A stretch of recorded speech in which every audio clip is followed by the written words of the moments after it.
Buongiorno, dobro jutro, guten Morgen, buondì.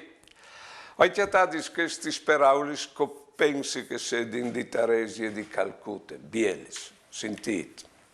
Signor, fas in modo che le nostre sofferenze nos facin crescere e che i nostri fastidi nos madressin.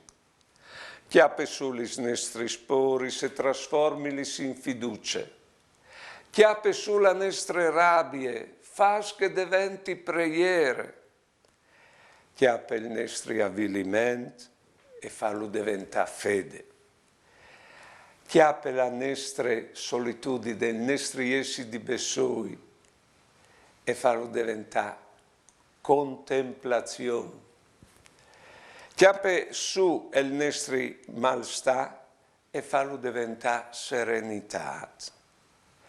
Chiappe tutte le nostre aspettative e falli diventare speranze. Chiappe su tutti i nostri fallimenti e fallo diventare risurrezione. Amen. Buona giornata e buone vite.